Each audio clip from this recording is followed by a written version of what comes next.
Lorsque les fruits sont formés, les piqûres des mouches de fruits provoquent leur chute prématurée. À environ 2 mois avant la récolte, ces chutes de fruits sont des pertes de gains directs pour le producteur.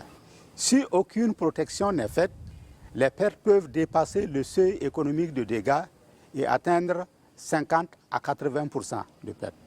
En plus, les mangues des vergers fortement infestés de mouches ne peuvent pas être exportés sans risque d'interception et de destruction parce que les larves des mouches des fruits peuvent être détectées à l'arrivée. Les actions de lutte à mener pour que les taux d'infestation n'atteignent pas les proportions alarmantes se regroupent au sein d'une stratégie qu'on appelle la lutte intensive.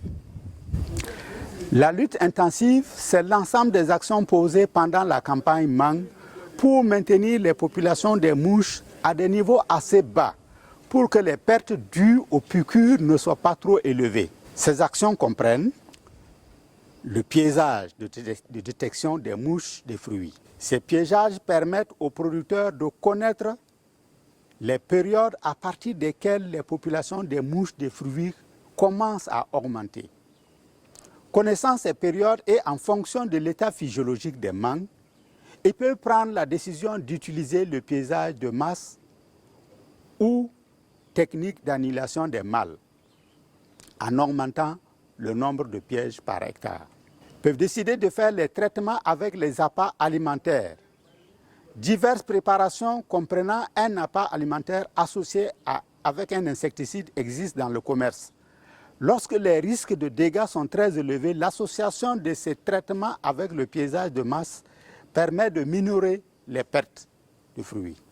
La propriété des vergers en détruisant les autres alternatives et les fruits tombés doit être maintenue en toutes circonstances pour défavoriser le développement des populations des mouches des fruits. Le ramassage des fruits, leur ensachage et exposition au soleil, le labour et le désherbage sont des actions qui contribuent à la réduction des populations larvaires des mouches des fruits. Il y a la lutte biologique qui consiste en l'augmentation des ennemis naturels, parasitoïdes, prédateurs, pathogènes des mouches des fruits dans les vergers. Les parasitoïdes peuvent être produits en masse dans les laboratoires et lâchés dans les vergers pour lutter contre les mouches des fruits. On peut aussi favoriser le développement des colonies de fourmis rouges qui sont des prédateurs efficaces contre les mouches des fruits.